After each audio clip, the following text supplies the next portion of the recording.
Hello everyone, and welcome to today's SANS webcast, Securing the Things, including the ones you already have. My name is Jason Keeler, and I'll be moderating today's webcast. Today's featured speakers are Tom Byrnes, CEO and founder of ThreatSTOP, and Johannes Ullrich, Dean of Research and faculty member of the SANS Technology Institute. Before I turn things over to Tom and Johannes, the Q&A portion will take place at the end of the webcast. However, please feel free to submit your questions at any point by using the chat window. Right now, I'd like to introduce our featured speakers, Johannes Ullrich and Tom Byrnes. Thank you. Good morning, everybody, and thanks very much for taking time out of your day to attend. Johannes and I have been working on these particular issues for quite some time, and now that they've come to the forefront, I think it's a good idea that we have this conversation and get the word out there to people. Johannes and I have been collaborating through the Internet Storm Center for most of the last 15 years, and ThreatSTOP came out of making the Storm Center actionable. It was as a result of that collaboration, in fact, that the whole company was founded. So a little bit about myself. I am the founder of ThreatSTOP. I came up with the original idea of how we would use DNS to make the DShield list actionable across multiple different types of firewalls, because I've been trying to manage firewalls for a whole bunch of different charities, mostly because they get whatever they get, and the DShield block list, which is produced by the Internet Storm Center, had been shown in 2005 by VeriSign to be effective at reducing fraud on websites. In fact, VeriSign's study showed that at least in 2005, if you'd been running the DShield block list on your firewalls, you'd probably have seen about a 50% reduction in the fraud rate, credit card fraud rate. That was because they figured out that after analysis of future found fraudulent credit card transactions, 50% of the IP addresses from which those credit card transactions had come were actually on the DShield block lists at the time that the credit card transaction happened. So given that I was running these firewalls for these various different charities, most notably one that was providing the tax returns for all the charitable foundations in the United States, and was therefore constantly under attack because it had the social security numbers and signatures, or at least so the attackers thought, of most of these rich individuals who ran these foundations. I was putting it on these firewalls, and it was quite difficult because every different firewall that you got from whoever donated it was not necessarily the easiest thing to write a script for, and so that was important to do. And the reason that that was important was thanks to the hard work that Johannes and the handlers at the Internet Storm Center had done in building the DShield list and curating it. Johannes, could you tell the attendees a bit more about yourself and how you came up with the ideas for DShield and the Storm Center, the background of it?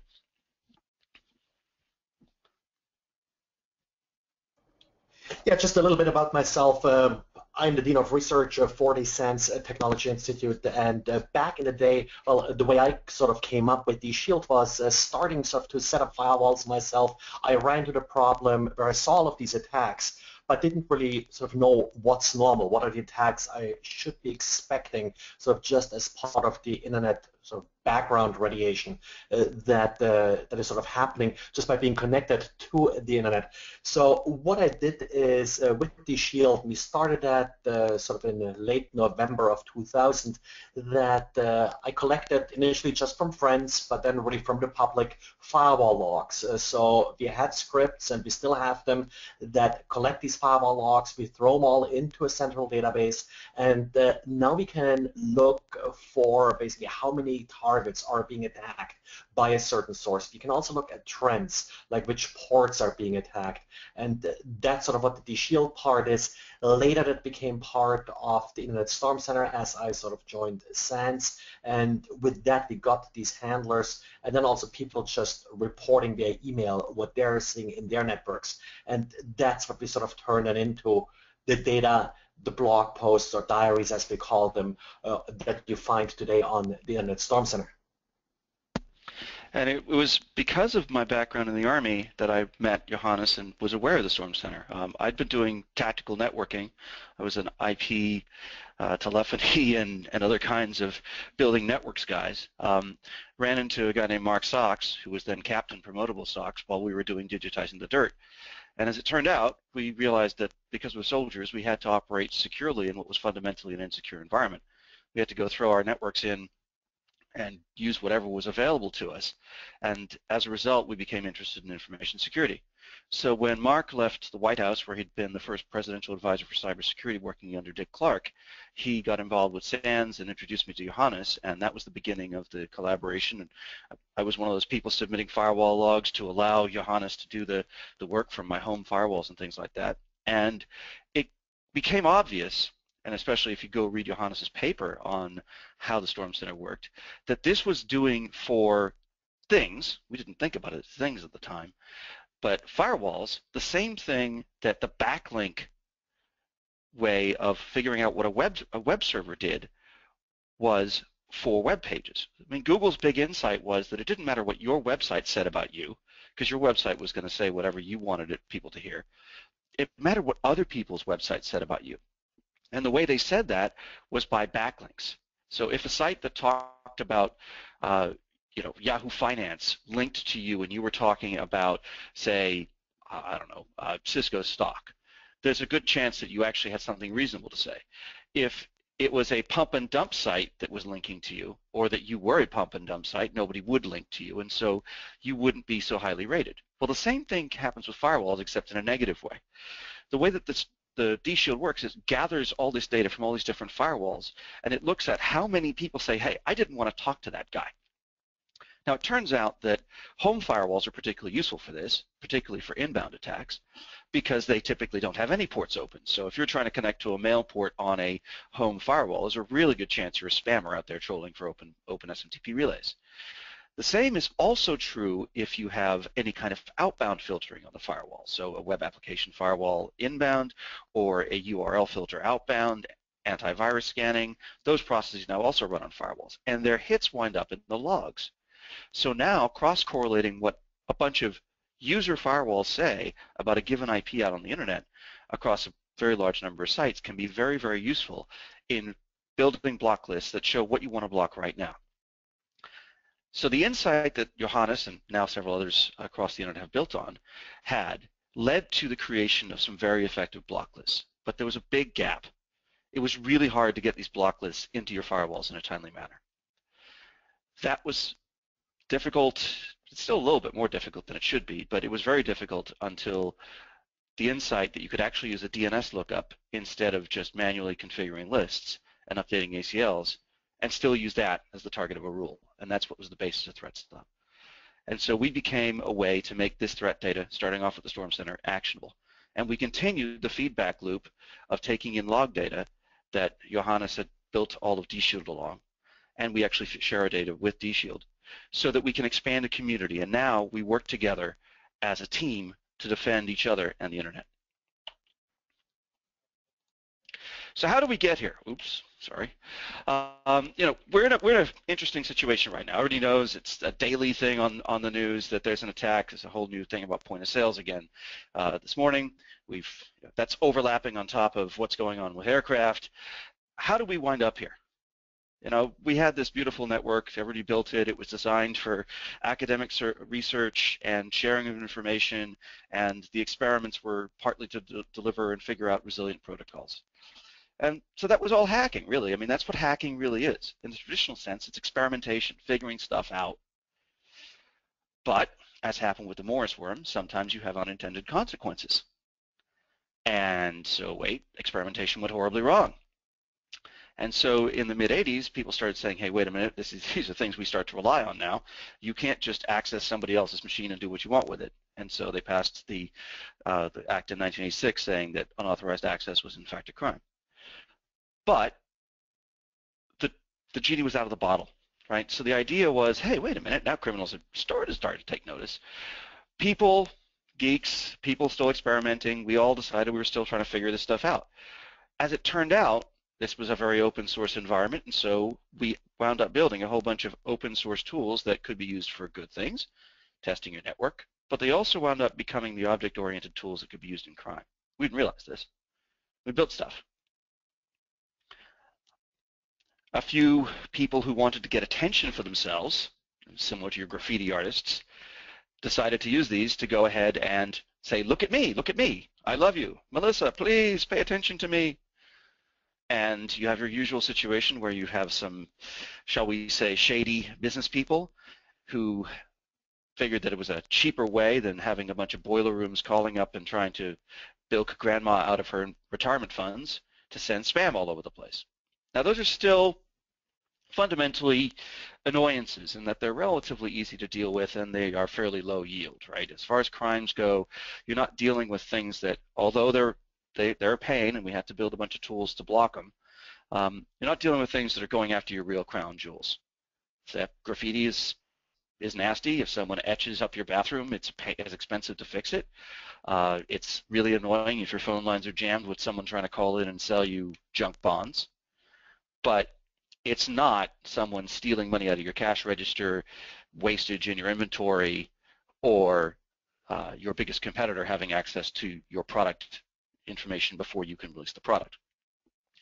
But because all of this was successful, real criminals did take notice. Now we have another different seminar we do from time to time, and Johannes has also blogged about it, about how there's now a whole ecosystem around this, but it has really become a complete business. And of course, governments don't like competition. They like to have all the money and all the power. And so they have taken advantage of the situation. They're like, hey, wait a minute, we have all these tools that we can use. And so now what we have is organized crime and nation-state actors taking advantage of all the same vulnerabilities and tools that were used for experimentation and maybe a little bit of stupid behavior. And we have a real problem. They're going after the crown jewels. But wait, there's more. It's not like we have stood still in using the internet and the network tools for good things, for bad things. We have more and more and more things connected to the internet. We'll go into a list of some of them later, but it's no longer just your PC or even your phone, and it's no longer something that requires you to directly interact with it. Point-of-sale systems are sort of a borderline case, right? People don't really think of a point-of-sale system as a PC. The vast majority of them are running XP, which we all know is EOL. So we're in a really difficult situation. We've got ever more committed and well-funded actors coming after us, and we're ever more dependent on what's going on.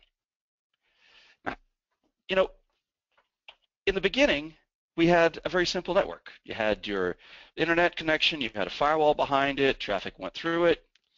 If someone tried to come in, it was blocked at the firewall. In most cases, most people weren't running large amounts of their own servers. And we had log parsers and simple ways of looking at the network and say, oh, here's what's going on. Well, criminals weren't stupid. They decided that there was a whole world of unprotected network systems out there, cable modems mostly. They could take them over and come in, so at least they wouldn't be detected. And if they didn't have an exploit or the port wasn't open, they'd still be blocked. Then they realized, wait a minute, it's free for them to get as many different things as they want to try to attack you in many different ways. And your firewall now becomes an actual firewall. So what do you have to do? Well, you have to get multiple more firewalls. This is about where I started getting involved in this. I was working actually involved in load balancers and traffic management. But they have unlimited money. So you're already spending more money. For them, it's effectively unlimited money because they don't pay for any of the systems that are attacking your systems. So what do we have to do now? We have to add specific firewalls for specific types of protocols. We have to add more and more of them. We have unlimited expense effectively while they have the ability to grow without spending any money. Oh, and now that wonderful IDS system with all those logs you're getting is overloaded. And case in point is Target. They had all of this. They had FireEye. But because they were getting so many alerts, they just turned it off because you're inundated with so much useless information you can't do anything with. And that's what we're in the situation we're in now. You've got a situation where the defenders have to buy more and more resources for themselves. The attackers have effectively unlimited resources by taking over devices and people's machines out on the internet. and it doesn't cost them much of anything. And it's only getting worse. People think of the Internet of Things as, you know, your thermostat, your fire alarm, that little web camera you've got sitting at home. You've got, you know, the Siemens controllers. These are all the things people talk about. Oh yeah, these are the things. Well, they shouldn't really be connected to the Internet. Well, isn't the whole point of Nest and your home camera that they are? And whether you like it or not, industrial control systems, which weren't meant to be connected to the Internet, because they're used remotely, and the Internet is an effective and inexpensive way of connecting systems, are. Now, they technically are connected via VPNs, but that just means that the VPN device can be compromised. But what's even worse? Well, you've got other things in your network, right? I mean, people say Internet of Things, right? It really is just another acronym. Everybody's got a printer, right? And we don't connect printers to PCs to share them anymore. It's not like back in the NetWare days where you had to run Novell and plug a printer into your server, and then the printer was served off the server queues. These things all have Wi-Fi. In many cases, walk-up Wi-Fi. They've got firmware that can be flashed. And how often do you patch your printers? Well, apparently not often enough, because here's a guy who actually figured out how to flash a standard Canon printer so you could play Doom on it, right? I mean, let's face it, we all want to run around and kill the zombies in our network. What more fun way to do it than on somebody else's printer? This thing has a remotely exploitable download capability in the web interface that you can basically use to remotely flash the firmware. And so he did.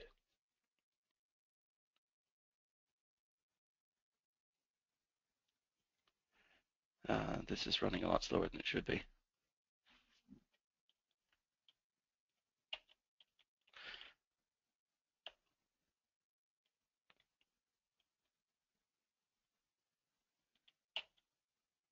Now, the long, the short, and the tall of that is we do this in the live session where we presented Lunch and Learn, but it's kind of fun because he runs around shooting zombies inside the printer, because that's what you do in Doom. And of course, will he kill all the zombies any more than we can kill all the zombies in our network? No.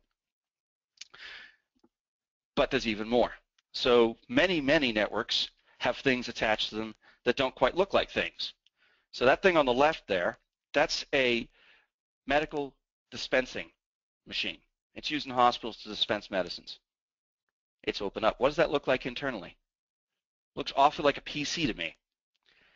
That thing on the right is an ultrasound machine, standard ultrasound machine that people use for diagnostics in hospitals or for doing ultrasounds on babies. I don't know if anybody who's been on this call has had a child recently, but they'll email you a picture of your ultrasound. How do they do that? Well, that's an XP machine that's got an SMTP client on it, hooks up to a hospital network. So is the device on the left. Now, what's important about these medical devices is, in order for them to get certified, they have to actually go through a rigorous process. And any major change to them, and upgrading the operating system is considered a major change, requires recertification. So by and large, they don't get patched. Yet every single one of these is vulnerable, and they're connected to the network. In the installations that we've had in medical facilities, these types of devices are the ones that we most routinely find infected. Pretty much anywhere we go, we typically find infected printers, but in medical facilities, we find the drug dispensing devices and the ultrasound machines and the MRI machines. Didn't put an MRI machine up here because it's too big. Are infected, and pulling apart the control of an MRI machine. Nobody's done a picture of it that I could find anyway. Now, why is that important? Well, think about it. Let's say you had an orderly that was working in a hospital that you could pay a little bit of money to go up to these things and take what it dispenses for them. These things dispense things like OxyContin and other types of narcotics. Highly valuable product. So they can do that. Or if you're trying to figure out if a given politician has a particular health problem, well, you may not know exactly which hospital they're going to, but the patient ID record is in all these things that come off the ultrasounds. And you can gather all that data if you are a large nation-state actor and sift through it to find what you need. And now you know the health problems or the vulnerabilities of the people that you're going after. This is real. But wait, there's more. Johannes did a stormcast about this a couple weeks ago where he found that in fact there was a vulnerability, and I'll let Johannes describe the exact problem here, in drug dispensing pumps. These are the things that people use to pump drugs into their IV. Johannes, why don't you describe this stormcast, and it's in the archive stormcast as well. Yeah, I just mentioned that as one of the daily podcasts that I'm doing, as sort of one of the news items here, and the real thing with these pumps was that it is actually not really hacking if you just have to log in. And in this case, there's a telnet server running on these pumps, and they're usually used as part of, sort of your infusion system to sort of add medications for the patient. And the telnet server on these pumps doesn't actually even require a login. So there is no username and password prompt. You're connected as root right away. They're running Linux. And now the way this works is they're actually usually connected via a Wi-Fi network. Now this Wi-Fi network is typically protected via WPA2 and such, so that's reasonably secure. But they also have a wired port in the back, and if you connect to this wired port, for example, you are a patient or a nurse or something like this that has physical access to one of these pumps, then you're automatically connected to the entire hospital network that connects all of them. You can also then, at this point, extract the secret that's being used, sort of your WPA secret. So once you're connected physically to a pump, you have the entire pump network, at least, or the hospital network, depending on how they have it segmented, under your control.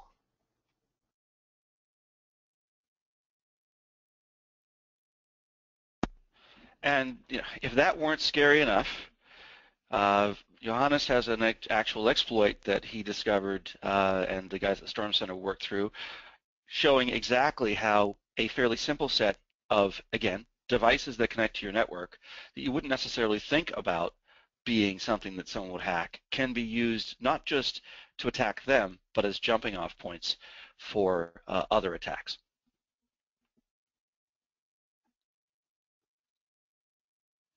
You got control, Johannes.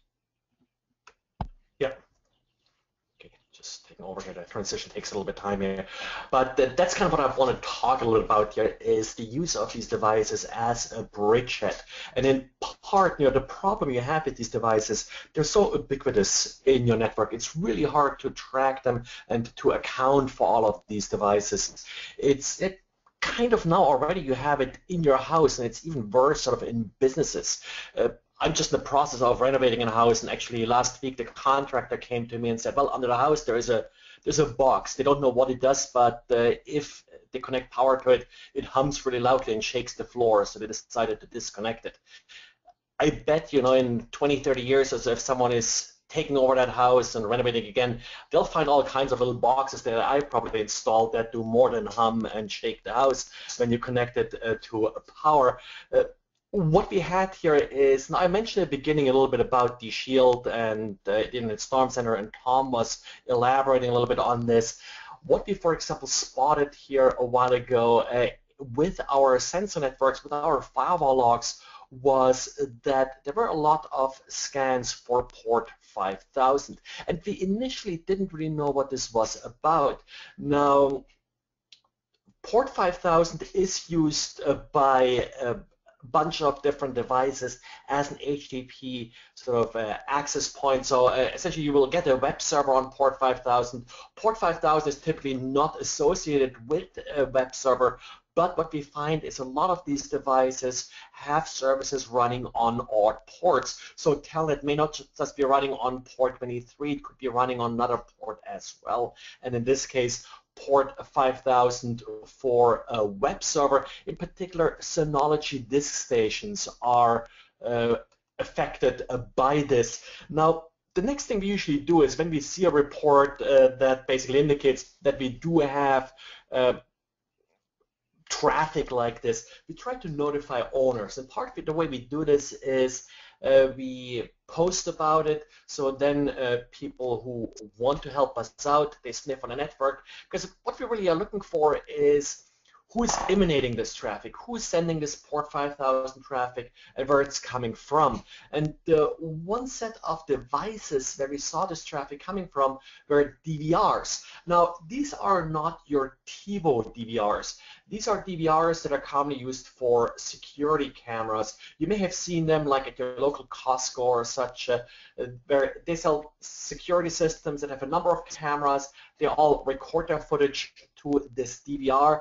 This DVR is a Linux box, very minimal hardware in there. The biggest part of it is really the hard drive. It records all of it to the motherboard itself is, well, maybe half the size of your iPhone. It's really, really small. Now, what we found out here is that these devices were compromised in large numbers, well, again, just by logging in.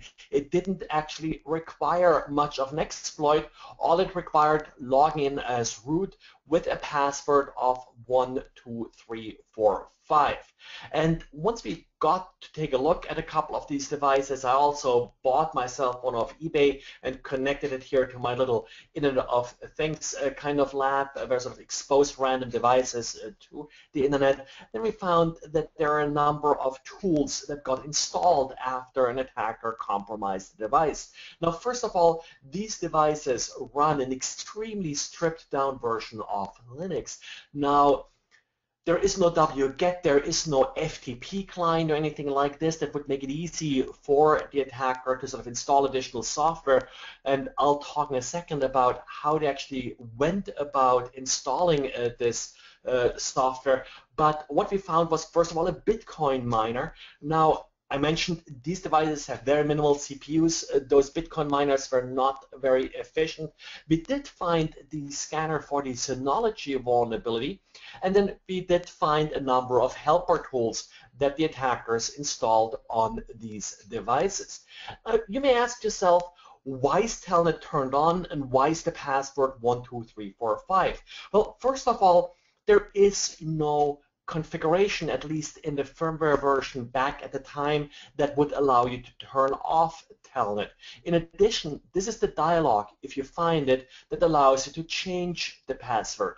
So yes, if you find that little yellow button here on the very right, you can change it to a full keyboard, but the only input device you have is a mouse. So you have to point on the screen here to actually set a different password, and it's not easy to set a strong password. After talking to the manufacturer about these problems, about these compromises, they actually released a newer version of the firmware. Now Telnet at least is turned off by default, and when you set it up the first time, it will ask you to configure a password. The old firmware had not even a note in the manual that suggests you change the password. And the reason these devices are exposed to the Internet is that in particular small businesses often have outside security companies that monitor these devices. So as a result, if anything is connected on is exposed to the public Internet, then it is probably this very vulnerable device. And again, a device that's hard to secure. Now, when we posted about this, we actually had someone respond via Twitter who claimed that they were behind at least some of these compromises. And to prove it, they actually gave us here this pastebin address that contains the little Python script they used to copy over these binaries to the device. And they also did give us access to screenshots from their admin interface that would tell us how many of these devices that got compromised. Here, this group apparently had sort of at its peak about 3,000 devices compromised, and then how much Bitcoin they made. Actually, it was Litecoin, another cryptocurrency they mined here, and this is sort of their income. I sort of tried to add it up, and I ended up with about $3 worth at the time of actual money they sort of made with this. So this is certainly, not necessarily the best way to take advantage of these devices, which is why they went further, why they scanned for Synology devices. Now, here's just a little snippet of the code they used to actually copy these binaries over. So this is what their Python script did. It essentially just used telnet and then used this echo command to write to the file system, and then it sort of used this little marker here. So whenever this marker came back, the Python script knew that the last set of bytes was received, and then it would send the next set of bytes. And this is sort of how one line at a time they would essentially echo over this binary. Now, let's go back to these Synology devices. So this is kind of what they were really after. They have a web-based admin interface running on port 5000. There are numerous vulnerabilities, and I don't really want to hit too hard on Synology here. There are a number of similar devices out there by different manufacturers. Trobo is one of them, QNAP, and there are probably a dozen of these devices or makers of these devices that all follow the same principle. You take a basic server, essentially, with respect to the hardware configuration, you add a bunch of hard drives to it, and then you load Linux and all kinds of vulnerable web apps out there. I was working with a lawyer here in town a while ago, and he used one of these devices, and of all software pieces you could find, well, that was pre-installed, he used WordPress to share confidential documents with me. So plenty of vulnerabilities in these devices. Often they're not necessarily reported as being specific to the device, but if you have something like a WordPress vulnerability, well, it's just reported as a WordPress vulnerability, not necessarily as a vulnerability specific to Synology or QNAP or whatever. So here's a list of vulnerabilities that is actually specific to Synology, and this Webman vulnerability, well, that's the one we found being exploited here in this particular case. So where does it all end up? Well, it turns out that this particular vulnerability was also used to breach some of these Synology devices. Remember, this DVR is now your entry point into the larger network.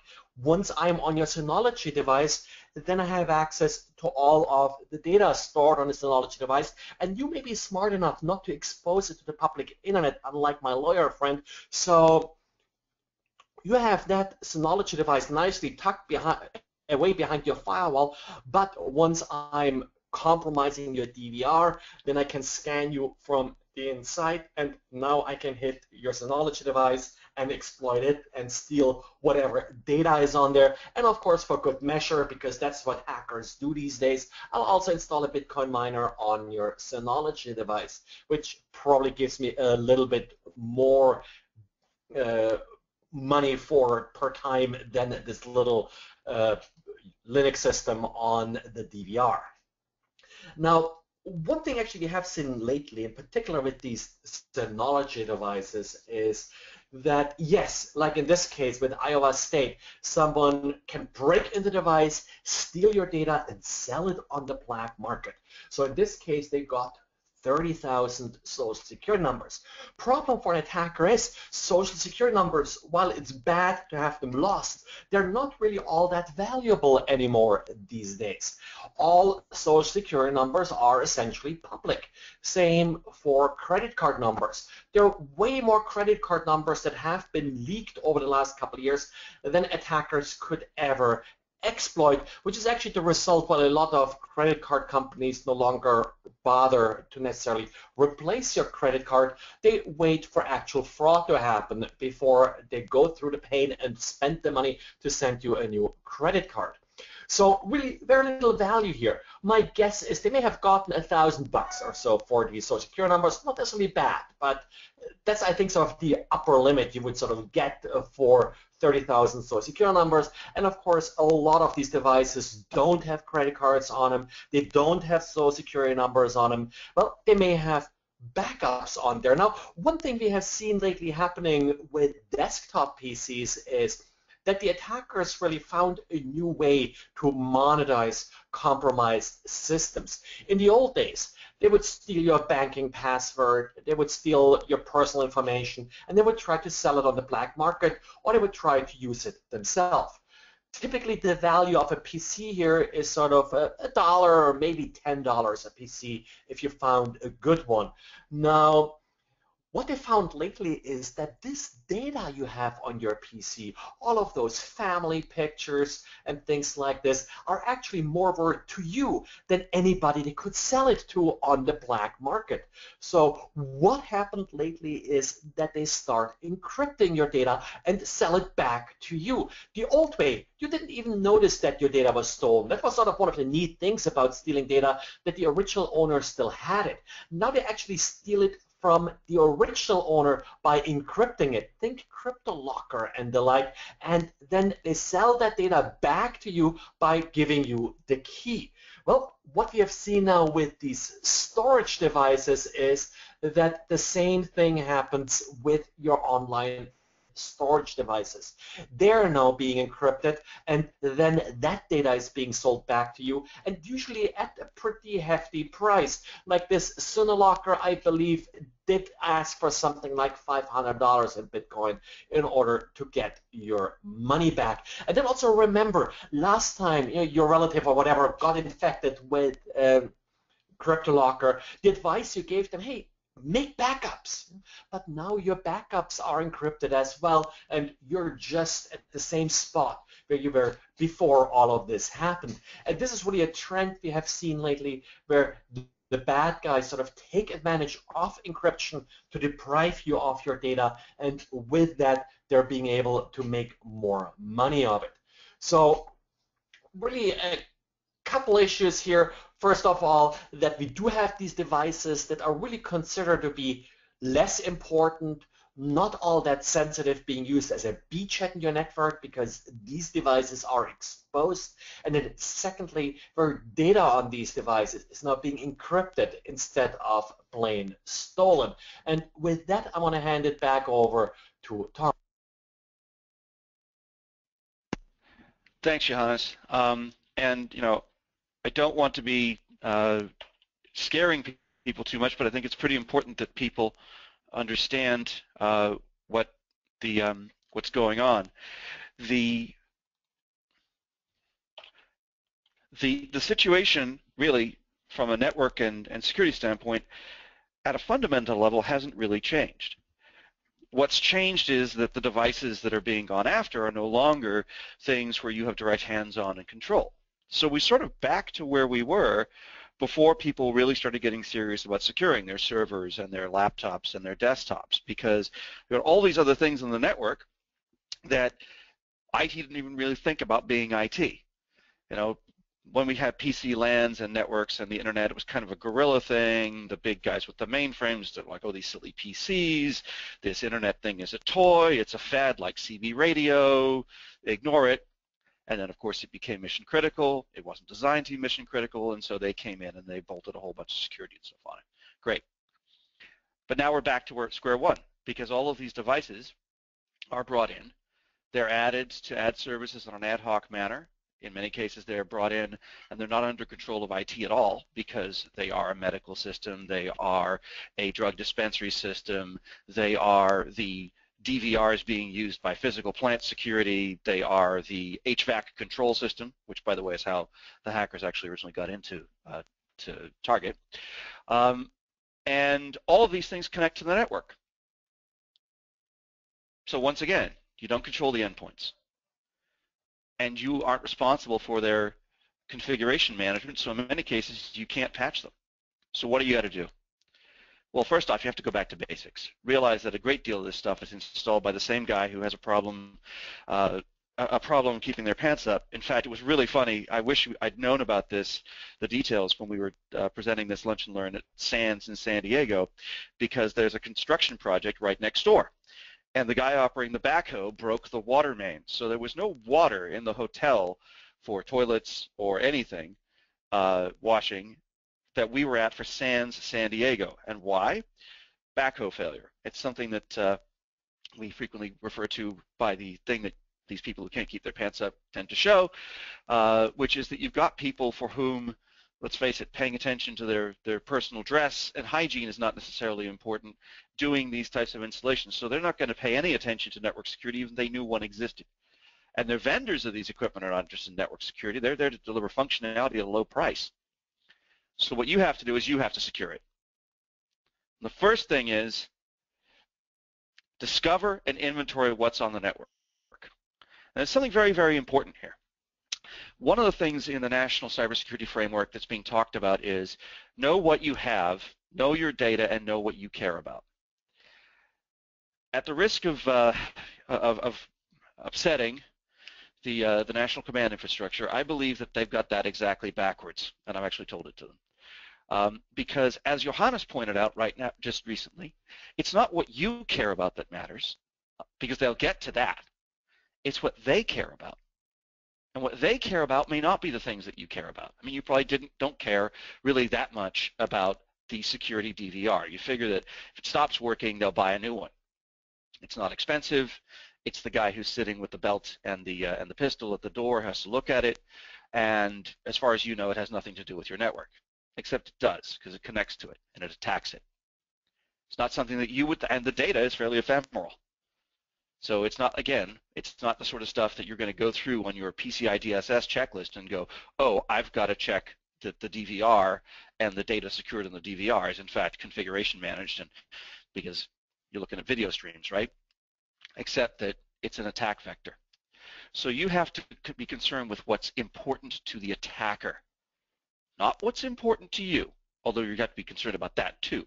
But your primary thing is what can be used against you. What is important to them? You have to think like your enemy without becoming it. And then so you don't have that problem with showing things that you shouldn't be. You need a belt and suspenders. You need to have multiple different ways of securing it. Make sure that not only do you have your network security down and your configuration management and your audit. Oh, by the way, you've got to do it all the time because these things plug and unplug. Your marketing team may suddenly have a Synology plugged into the network because they're taking a bunch of stuff out to the net to interrupt Tokyo. They need it for the trade show, and so they went and bought it at Fry's so that they can back their stuff up so they have the video and the PowerPoints on the booth in case the internet goes down. Trust people, but constantly verify it. And the reality is, since you don't control, and you can't control, people will break. You become MORDAC, the preventer of information services, and they'll just ignore you. People are going to do what they need to do, and they're going to get the devices that they have to get. And whether you have visibility all the way up to the CIO or the CEO, the fact is the line people are driven to do their jobs. And they have insufficient personnel, insufficient time, and they will grab the things that will help make their job easier because they're told about it by their buddy at the water cooler, or they're told about it at the conference they went to on HVAC. So the only way you have control of this is doing it at the network level. You've got to look at your packet streams, you've got to audit the flows, you've got to validate what things are coming in, what things are going out, make sure that you know what the connections are. A lot of that traffic may be encrypted, by the way, it may be SSL. One of the things that the attackers have figured out is that deep packet inspection doesn't work very well if you're doing SSL, particularly if you do out-of-order packets, or, I don't know, as was shown at RSA, you put it in a JPEG and you flip one bit out of a big JPEG. You get plenty of information. Or they can send it as encrypted DNS query packets. That's the good news. They have the same weak point that a criminal or a spy in the real world has. They have to get the data back to them. And that means that it has to go to something that they trust and control. And that destination cannot be encrypted. Everything on the internet comes together at the source and destination IP address and or the DNS query that allows you to get to that resource. And while DNS names can be randomized, the infrastructure to support them, the name servers, has to be fairly stable. The glue records have to be stable because they have to be registered with the actual TLD servers. And unless you happen to be a national registrar that can make changes every 10 seconds, and even then, The TLD servers won't accept those registrations that quickly. Your Flux botnet can't have Fluxers as the glue name. Those 3 name servers have to be fairly stable, and if you block those, you'll never get into the Flux botnet. So we do have a lever that we, the defenders, can use. As long as we're paying attention at the network level, we do have something that we can use to protect ourselves, which is focusing on the infrastructure that's used by the criminals and nation-state actors. They can move it around a bit, but it's still a bounded problem, even in v6. v6 is 128 bits. Well, with 64-bit CPUs running at 4 gigahertz and ASICs designed to sift that, that is a big problem, but it's not an NP-complete problem by doing deep packet inspection, looking at content, and trying to crack open crypto. So here we are today, right? They've got unbelievable resources that cost them nothing. Everything we do costs us money. We're all busily defending ourselves. They're using the internet to attack us. What do we do?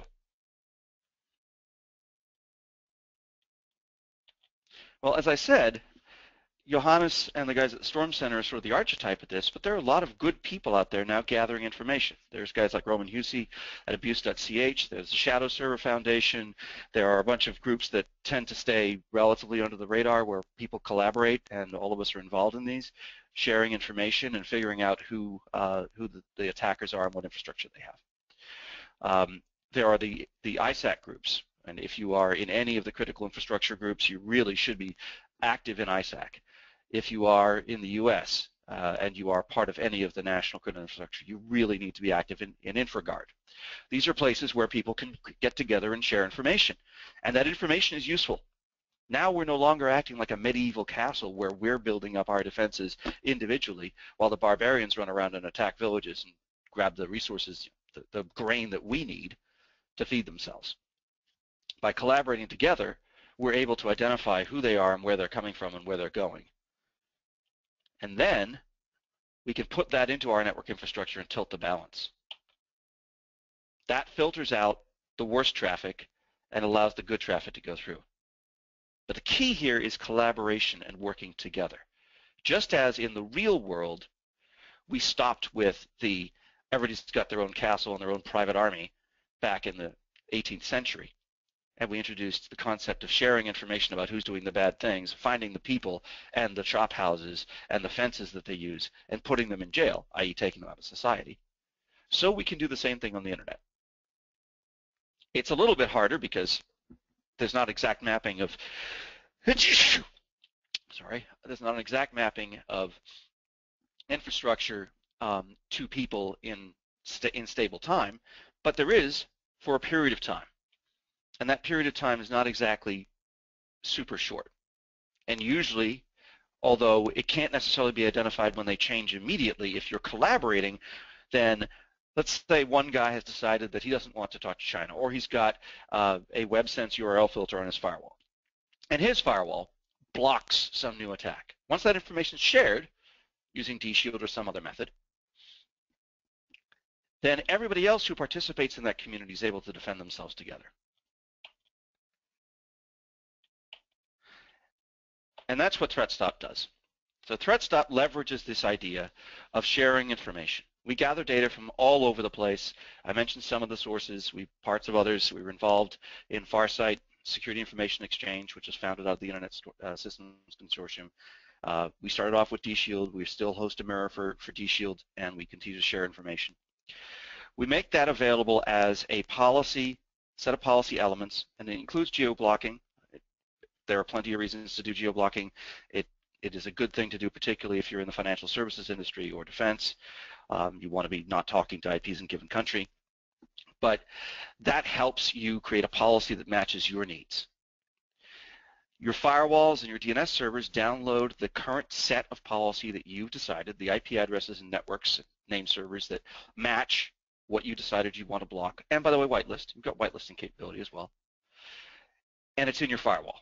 It's done periodically. Timer's set to 2 hours by default, but you can set it to whatever you want. It's done via DNS query. Now, when you've got that infected device inside your network that's going to call home to its master, and by the way, they have to do that to generate the crypto keys to encrypt your hard drive, it's blocked, and it's logged in your firewall. At the same time, all the inbound scanners that are looking for vulnerabilities are being blocked because that's shared information across the whole infrastructure. So you're invisible to the things that are looking for vulnerabilities, which frequently are not the same ones that are going to inject the exploit. So you never even get hit with the exploit, even though you might be vulnerable. The firewall will load the log data back up to our cloud service where we cross-correlate the information, which gives you a report that shows what inside your network, and remember this is on the firewall, so it's pre-NAT, is infected, so you can go clean it up. I'm not your regulator or your compliance officer, but in most cases, the fact that it was blocked as opposed to allowed does mean that it's not necessarily a reportable item. And all that data that you sent back up to the cloud is now fed back into the system and used to help protect you and everybody else by cross-correlation. And that's how the threats get stopped. So you got things in your network. Many of them can't be patched. A lot of them aren't anyway, even if they could be, because people don't think about them. As with everything else, they're pwned. The only way to really stop that from hurting you is to block the command and control channels that are used by the malware to do bad things to you. And when you block that connection, you can identify it and remediate. And by sharing information, we work together. Thank you. We're ready for questions now. Thank you very much, Tom and Johannes. To start, I'd like to open the floor to the Q&A section, and we have a couple of questions here. The first one, our compliance team requires us to restrict communications with potential terrorist countries. Can your solution help? Yes, in fact, it's one of the default aggregate groups that we keep track of for people.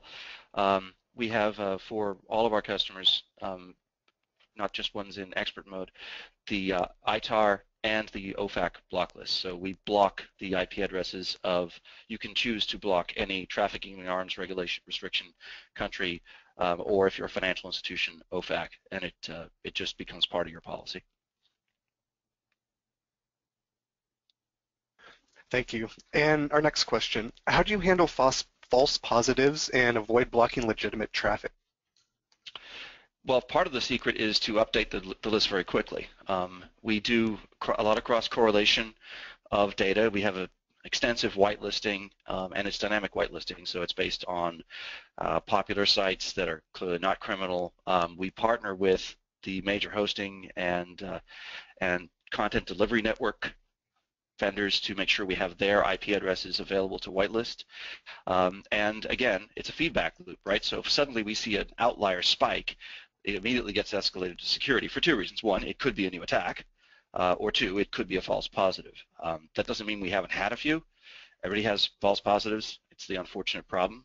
Thankfully, there have been nothing as disastrous as Norton Antivirus seeing the Chinese nt.dll as a virus and deleting every Chinese Windows edition that it was on. So we avoid them by rapid feedback loops and lots of whitelisting.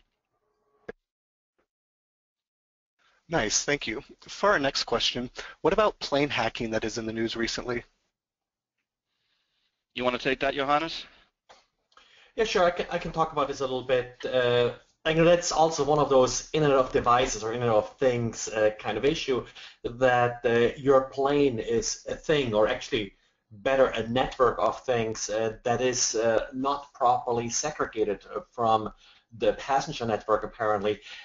The other issue you're running into with plane networks is how do you do your logging? You probably want to do your logging off-site, which means off the plane. So now you need a data connection just for logging and keeping those logs off the plane, which isn't easy to do given all the bandwidth limitations you have on a plane. Like if you've ever used Wi-Fi on a plane, it works reasonably well sort of across the US, but once you sort of cross the Pacific or so, then you're down to satellite links, which usually don't really have that ample bandwidth in particular, considering sort of all the planes that are sort of in the air there at the same time. Well, I mean, let's face it, right? One of the reasons they can't fly that Malaysia Airlines plane is the bandwidth over the ocean is so limited that even doing position tracking, which is an operational concern, is something that the airlines are loath to do. And that's one of the reasons why the network the entertainment network and the operational network are not segmented, because having two separate satellite uplinks on the plane would be extremely expensive. Yeah, there was actually about the costs of an interesting story lately, with Go Wi-Fi and so now offering more and more. They've sort of managed to keep the costs down in part by using cell phone systems across the US. And that's, of course, fine as long as you stay over land. But even then, it's a couple $1,000s or so per plane just for the equipment. The satellite links that actually sort of add a little hump to the plane, the old systems actually had sort of a mechanically adjustable satellite dish inside there, which is very expensive and, more importantly, very heavy. I think it corresponded to 3 seats in the airplane, the weight of satellite equipment. And that's real money if you consider that that's a few $1,000s you lose on every single flight.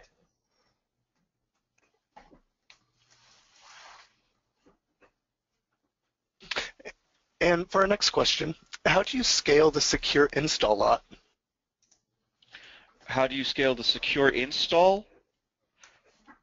Well, so it's DNS, so that makes it fairly easy to scale. What you do is the way you configure your policy, and so we have customers that have hundreds of firewalls that share the same policy. Once you configure your policy, that's turned into a custom DNS lookup for you, and we have simple scripts that use the native configuration of the firewall, or you can do it manually if you want, that then set that DNS lookup as the target of your policy. So that's exactly why I came up with the idea of doing it via DNS, because otherwise I'm writing multiple different policies for multiple different firewalls using multiple different interfaces. It was driving me up a wall. There are tools that you can buy, they're very expensive, that will do firewall rule management, and obviously they have more granularity than allow and deny. But the real problem is not doing complex firewall rule management. The real problem is, what do I want to block today? And can I change that quickly? And that's exactly why we did it using DNS. So it scales extremely well. DNS is the only globally scalable system of information about endpoints. We're simply using it in a novel way, which is why we're able to get a patent on it. In that, so you could have 1 million firewalls if you wanted to, and we have a global anycasted v4 and v6 network that could query your policy. They're ACL down to your devices only, so only your devices can read your zone, which is where your policies are. But your policies are a lookup in a zone that belongs to you. We do it private, so it's ThreatSTOP.local, and it's DNS, so it scales at internet scale. If the DNS doesn't scale, we've got a bigger problem than whether your policies don't work. Thank you. And for our final question, can you provide more detail on how you get your data, global sources? We have a number of public sources that I mentioned. Obviously, we also have private sources, some of which are specific to certain industry groups and so are not available to everybody. We have over 40 current data sources, plus we have the feedback loop of all the firewall logs that come back from our users, cross-correlation of that. We have the information that we are privy to as part of being on the Security Information Exchange, where we're peered with most of the world's major sources of threat data. We have passive DNS data that we cross-correlate to find new domain names, etc. There's a wide variety of sources.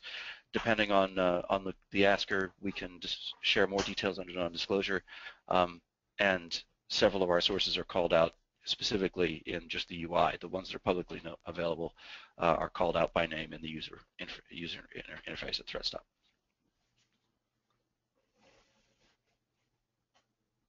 Thank you. And that brings us to the top of the hour. With that, thank you so much, Tom and Johannes, for your great presentation and for bringing this content to the SANS community. To our audience, we greatly appreciate you listening in. For a schedule of all upcoming and archived SANS webcasts, please visit sans.org/webcasts.